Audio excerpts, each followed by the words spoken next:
Pada pagi ini saya rindu untuk menyampaikan satu tema kebenaran firman Tuhan yang saya beri judul Tujuan hidup kekristenan. Tujuan hidup kekristenan. Perlu untuk dipersoalkan dengan serius Bapak Ibu. Mengapa kita menjadi Kristen? Dan tujuannya apa?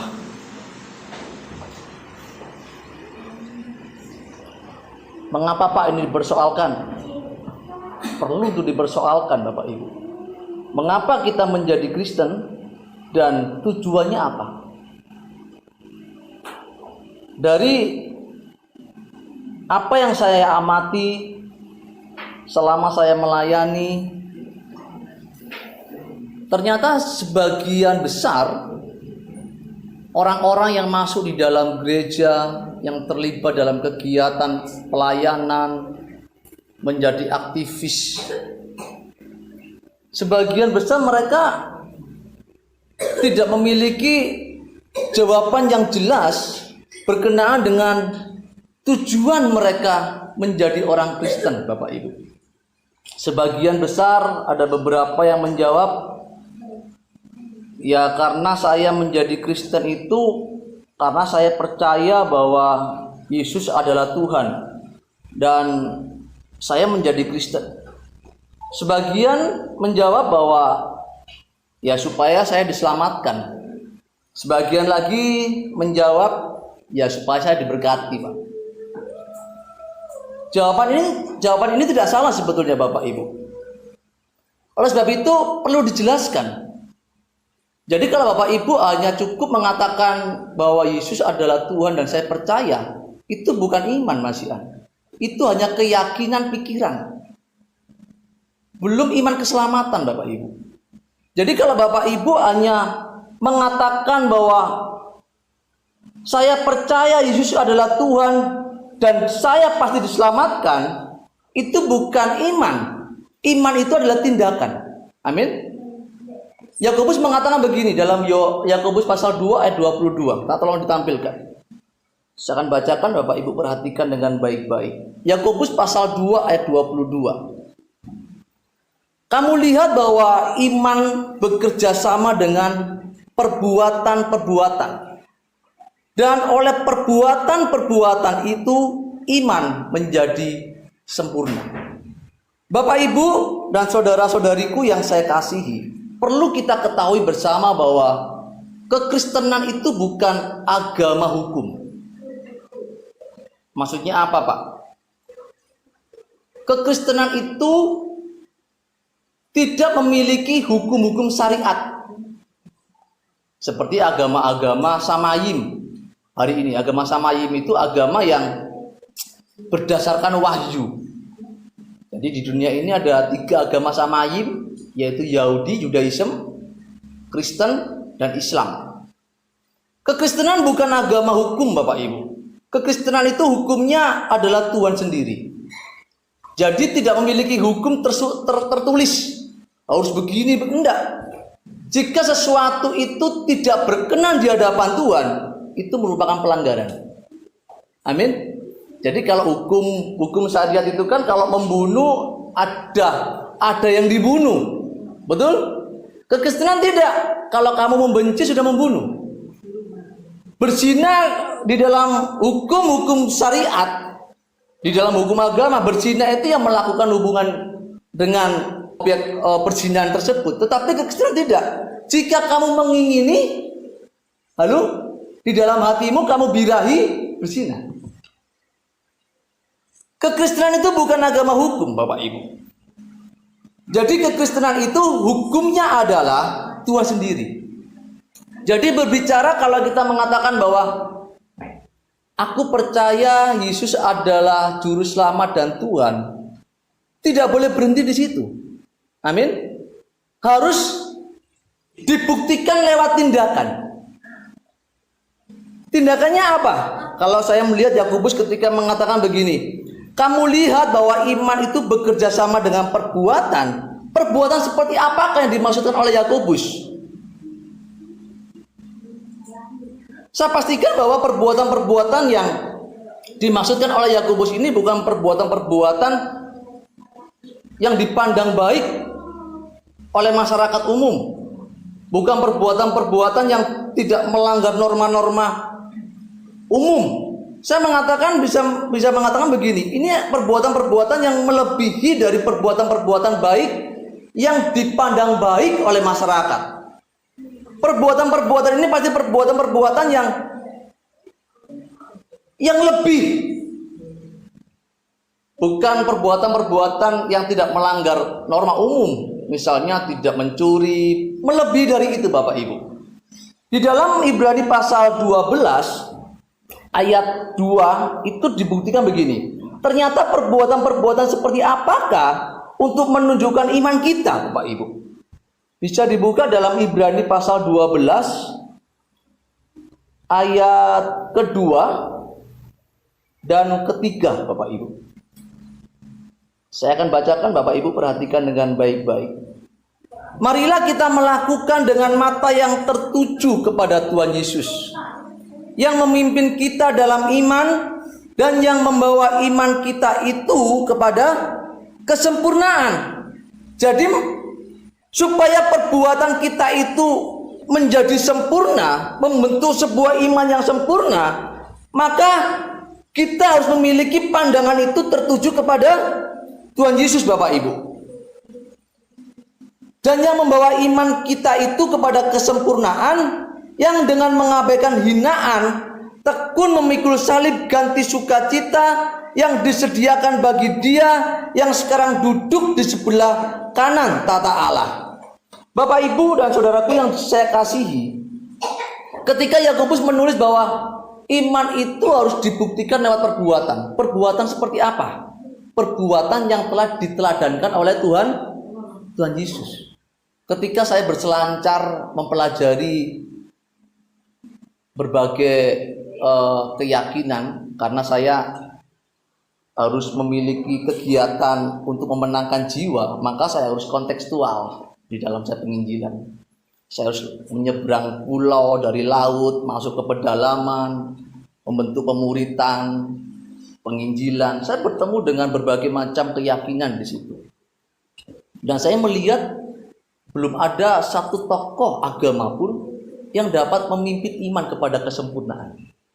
Dari semua kitab yang saya baca, termasuk kitab Islam 18 kitab sampai kitab kuning, saya melihat gak ada satu kitab yang menulis satu tokoh agamanya yang mengatakan begini, bisa menuntut iman kepada kesempurnaan. Satu-satunya kitab yang menulis bahwa yang bisa memimpin iman kita kepada kesempurnaan itu hanya Injil, hanya PP.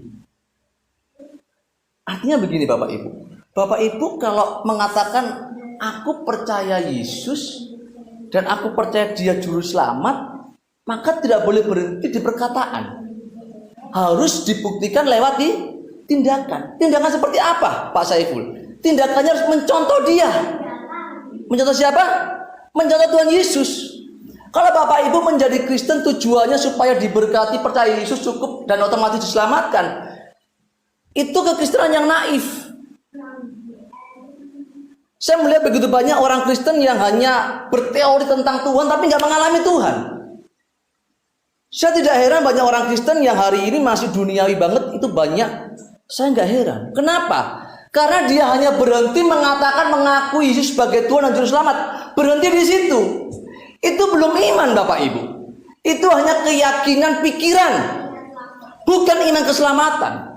Kalau Bapak Ibu mengatakan aku percaya Yesus, Dia adalah Juru Selamatku, maka Bapak Ibu harus dibuktikan lewat tindakan. Kalau Bapak Ibu berhenti di satu perkataan aku percaya Yesus dan tidak melakukan apa-apa, maka Bapak Ibu belum punya iman. Makanya iman kekristenan itu harus punya isi. Isinya apa Pak? Isinya adalah Tuhan dan kerajaannya.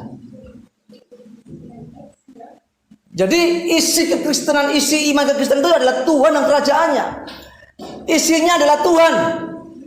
Kalau kita mengatakan kita punya iman kepada Tuhan, maka kita harus memiliki perbuatan-perbuatan yang pernah diteladankan oleh Tuhan Yesus. Tidak bisa tidak Bapak Ibu. Beberapa bulan yang lalu sempat saya di WA oleh teman yang ada di daerah.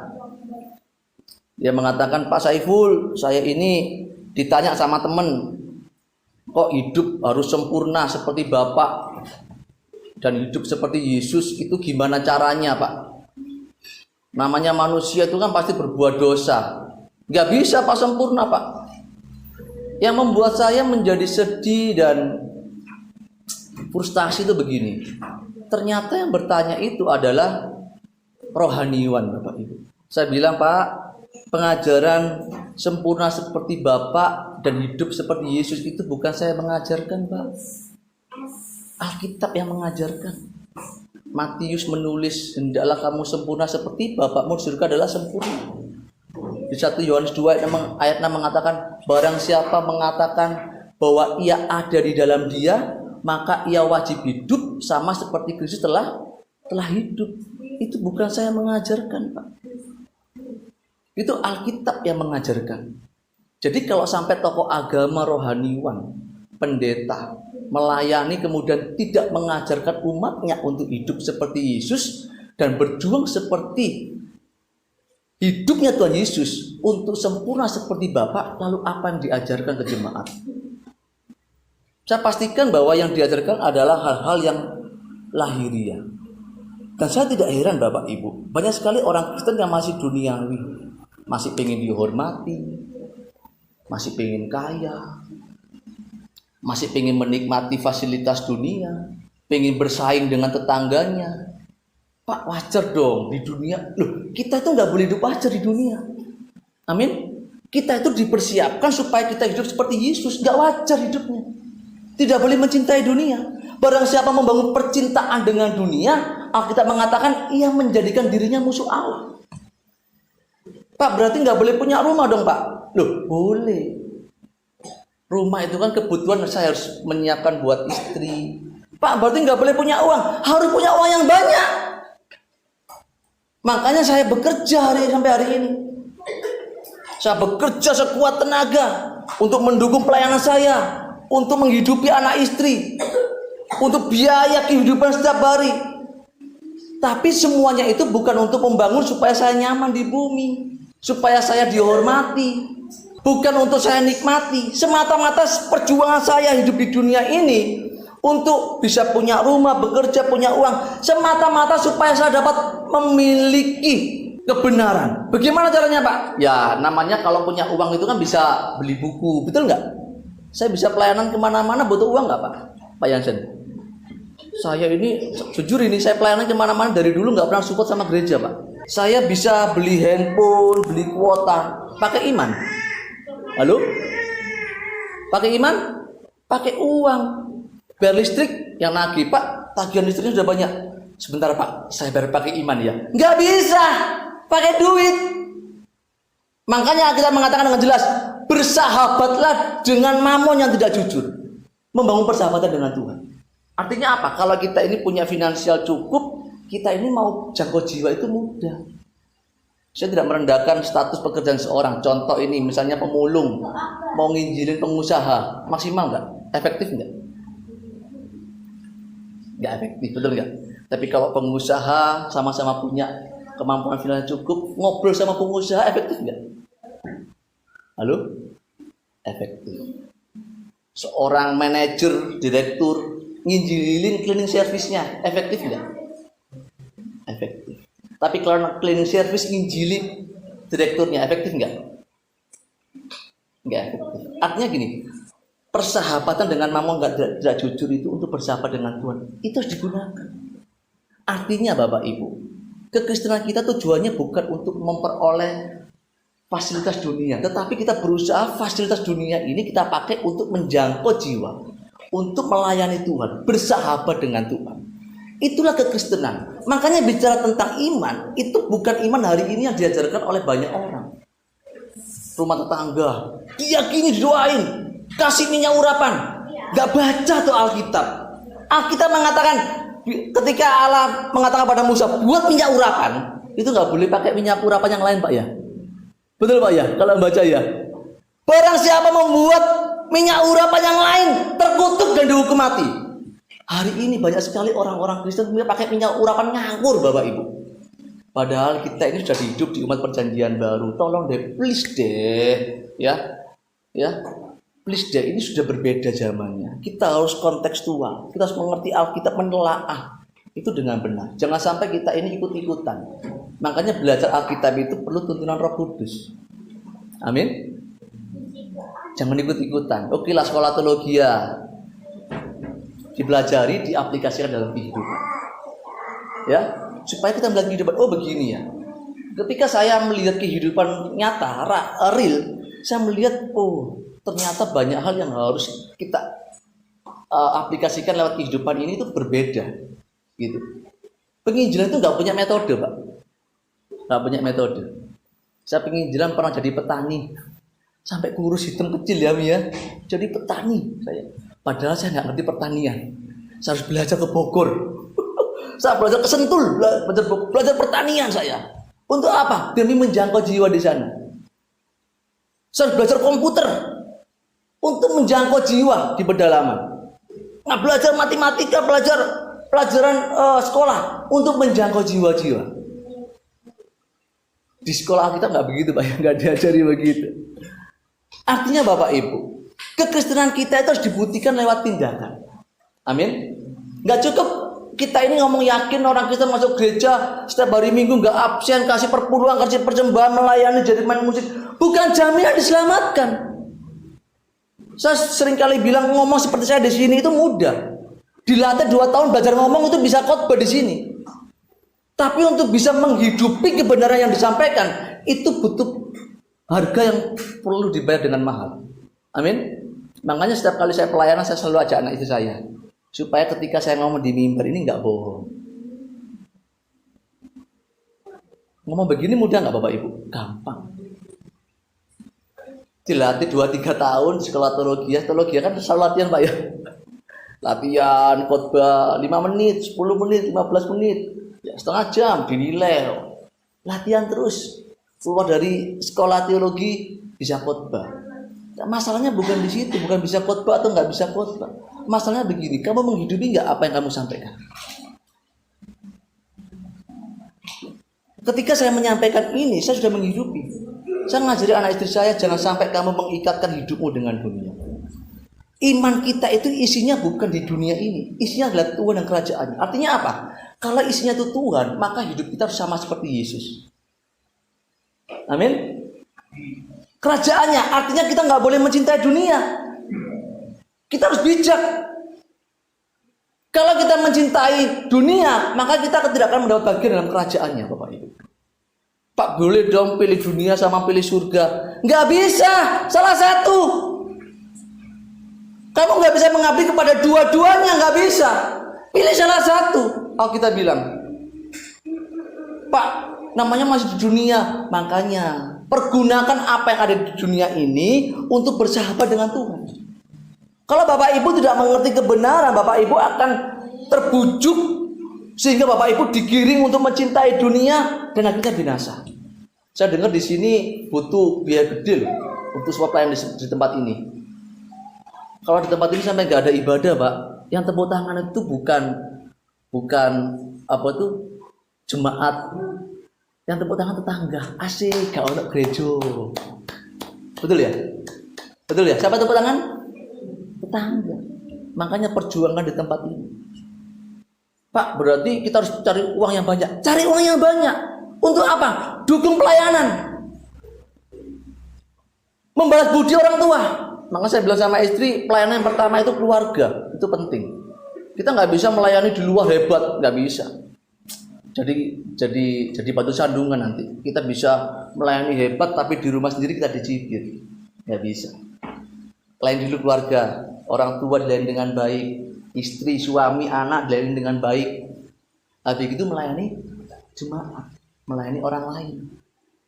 Begitu ya. Amin. Jangan kita merasa hebat di luar, dikenal di luar. Bagi saya itu nggak penting.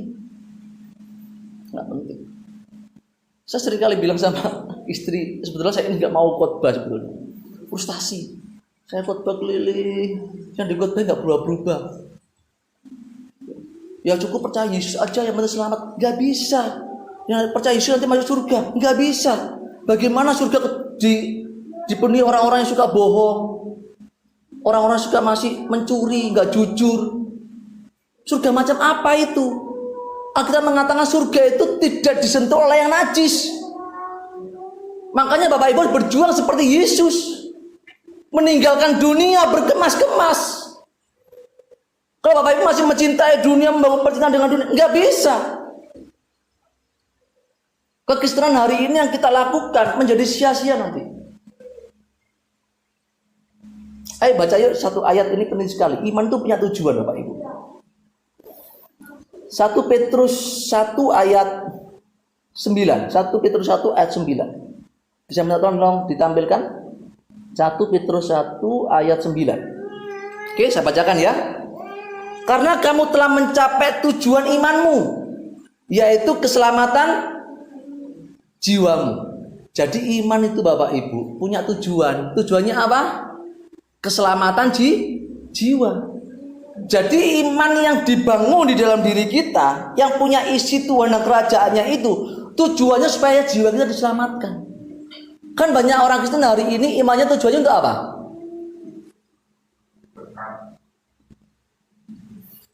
Membangun prestis gaya hidup, betul nggak? Tujuannya imannya apa? Diarahkan ke mobil. Aku percaya Tuhan punya iman doa puasa, pasti punya mobil. Itu bukan iman, itu keinginan. Pak, kita dibenarkan oleh iman. Roma menulis itu imannya Abraham. Abraham itu imannya dibuktikan lewat tindakan keluar dari Ur Kasdim, menuju ke negeri yang akan ditunjukkan oleh Allah. Baca dong iman Ibrani 11. Semua pahlawan iman gak dapat apa-apa. Abraham itu sampai dari kejauhan gak masuk ke negeri yang dijanjikan. Betul Pak ya? Hanya dari jauh melambai-lambai, gak masuk. Pahlawan-pahlawan iman semuanya tidak mendapat apa yang dijanjikan. Ternyata janji yang diberikan Allah kepada Abraham adalah langit yang baru dan bumi yang baru. Makanya ketika saya menyampaikan khotbah tentang surga, tentang neraka, tentang fakta kematian, bilang begini, Pak, jaminannya apa kalau saya ikut seperti Pak Saiful? Kau minta jaminan sama saya? Abraham aja nggak dapat jaminan dari Allah ketika dia keluar dari Ur Kasdim. Paulus itu nggak punya jaminan apa-apa ketika dia berjuang untuk Injil. 12 murid Yesus mati mengenaskan, tidak mendapat jaminan dari Yesus. Kok minta jaminan dari saya? Kalau saya ikut Pak Saiful, jaminannya apa? Saya percaya bahwa kerajaannya itu ada. Injil ditulis, Alkitab ditulis oleh 40 lebih penulis, membuktikan bahwa kebenaran Alkitab itu dapat saya nikmati ketika saya menutup mata. Saya mengajak Bapak Ibu, ikuti apa yang telah diajarkan oleh Yesus. Yesus itu naik ke surga, disaksikan oleh banyak orang. Setuju? Dia bangkit dari kematian, disaksikan oleh para murid. Oke? Ya? Dia mengajar banyak kebenaran rahasia kerajaan surga, diikuti oleh para murid.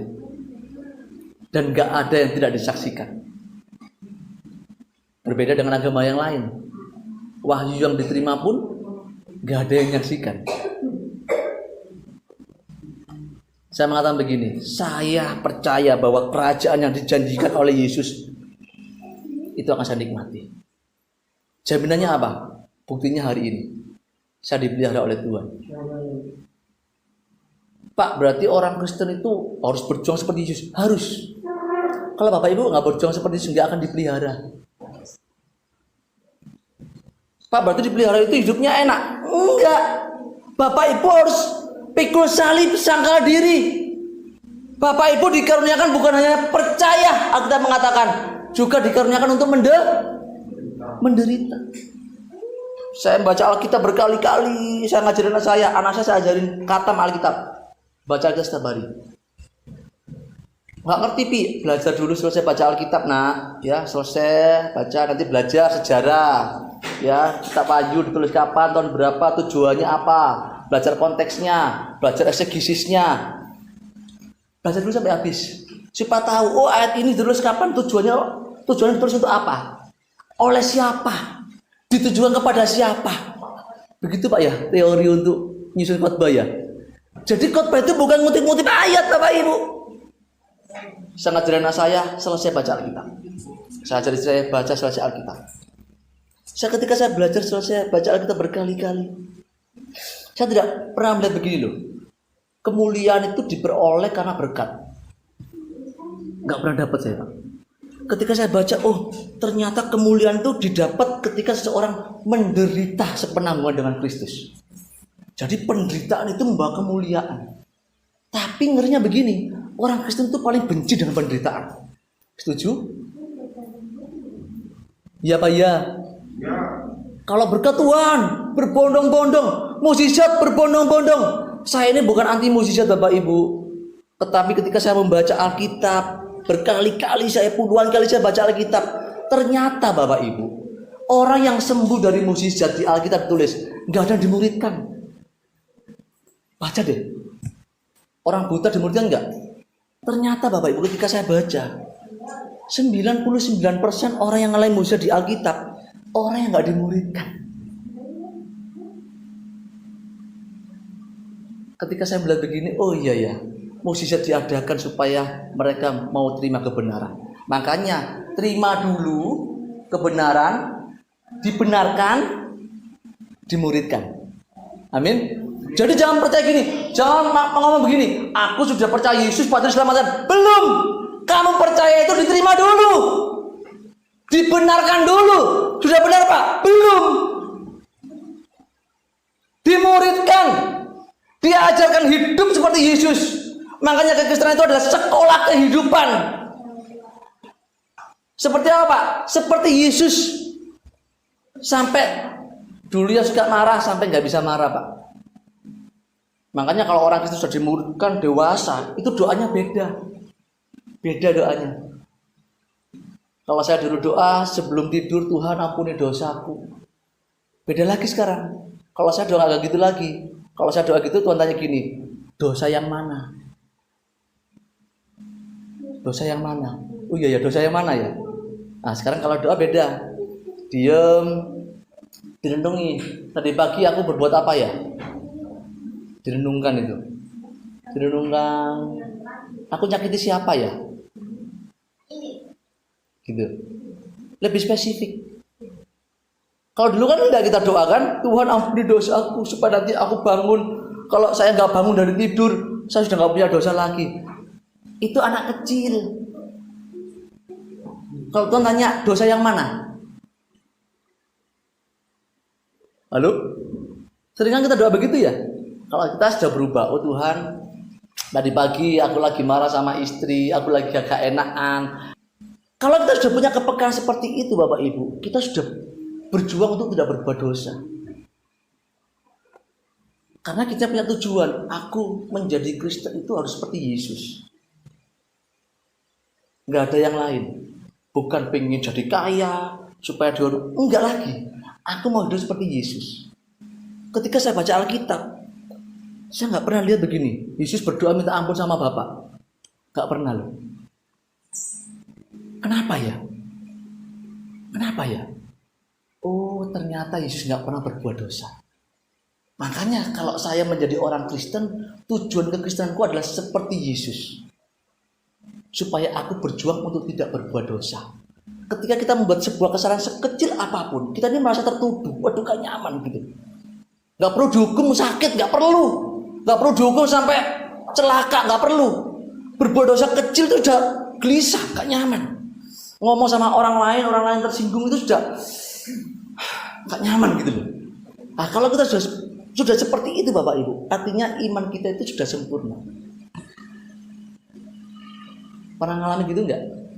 Atau Bapak Ibu bohongin orang itu masih happy-happy, masih bisa tertawa-tertawa ya. Habis berbuat dosa masih bisa melayani, coba. Kalau sampai kita berbuat demikian dan kita tidak merasa bersalah, sudah deh, tutup buku, nggak bisa. Sudah angel, susah. Jadi kekristenan itu Bapak Ibu tujuannya cuma satu, yaitu Tuhan dan kerajaannya. Artinya hidup kita harus seperti Tuhan. Gimana caranya Pak? Berjuanglah untuk mengerti kehendak Bapak. Intimlah dengan Tuhan. Saya ngajari anak istri saya berdoa bukan membaca ritual. Berdoa dari hati nak. Sama istri saya, berdoa dari hati. Jangan doa setiap pagi jam 2, jam 4 membaca. Enggak. Saya ini kan kerja ya. Jadi jam kerja saya itu berubah-ubah. Pas saya pun doanya gimana? Saya bisa doa di kerjaan. Saya bisa menyembah Tuhan di mobil. Saya bisa nangis-nangis geru-geru di kerjaan. Saya bisa nangis-nangis di kamar. Saya bisa baca Alkitab sampai habis 1-2 kitab sehari. Kenapa? Ya karena saya cinta. Saya rindu. Namanya orang cinta itu gimana? Pengen ketemu betul nggak? Kalau orang itu nggak cinta, rindu nggak? Halo? Nggak rindu, namanya nggak cinta kok, nggak sayang. Kalau orang cinta sama duit, rindu nggak? Cinta sama duit. Yang dipikirin bangun tidur pasti apa? Duit. Cinta sama duit, dikejar. Jam berapapun tak kejar. Lemburan 7.000 pun dikejar Pak, sejam. Ya, cinta sama duit. Kalau seseorang cinta sama Tuhan, itu beda. Ya, dia pasti kalau nggak ketemu Tuhan sehari itu gelisah. Ya, nggak ketemu sama Tuhan itu rasanya.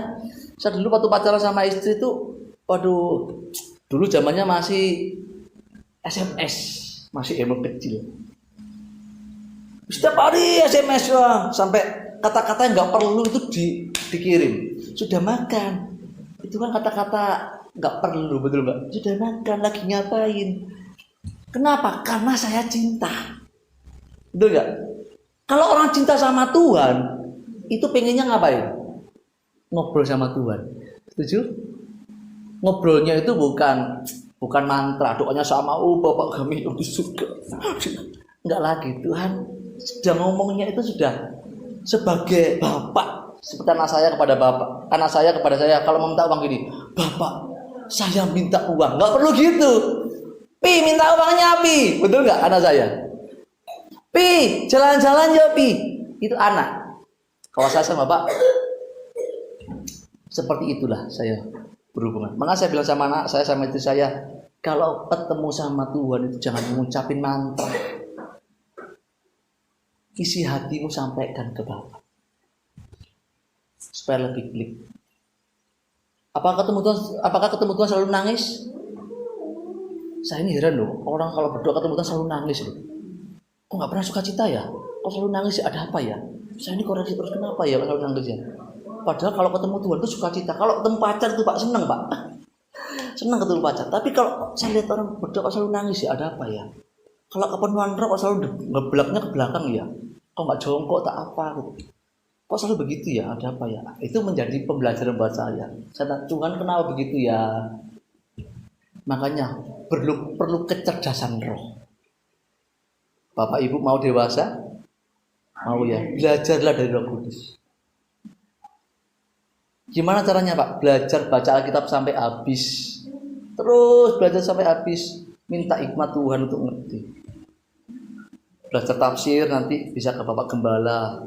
Ya, kalau butuh kitab tafsir saya punya kitab tafsir. Ya, belajar sejarah itu penting. Supaya nanti kita peka.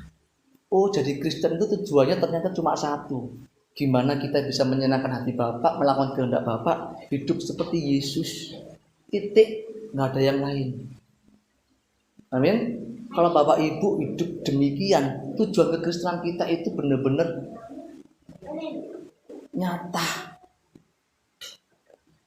Makanya kalau di sini kegiatan ibadahnya anak-anak Tuhannya itu hidupnya berjuang seperti Yesus, saya jamin dia berkualitas di sini ibadahnya.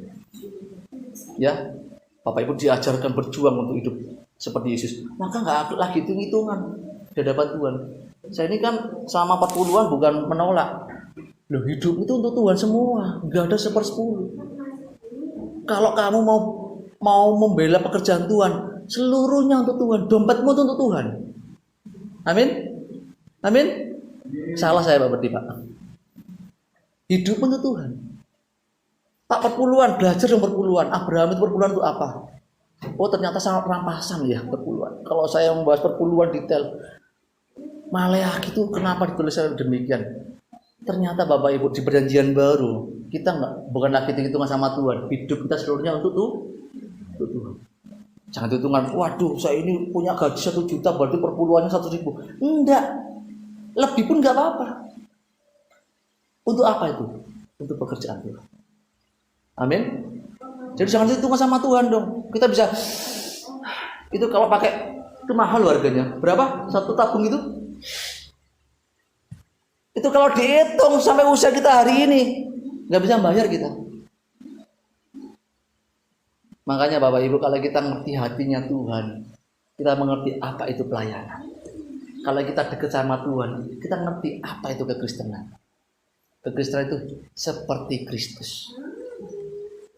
Kristianus Pak ya, seperti Kristus. Kalau hidup kita tidak seperti Kristus, maka kita bukan orang Kristen. Kalau iman kita itu ditujukan kepada dunia, itu bukan iman. Iman kita isinya harus Tuhan dan kerajaan. Oke? Sampai di sini paham? Siap berjuang dengan saya, dengan Bapak Gembala? Siap ya?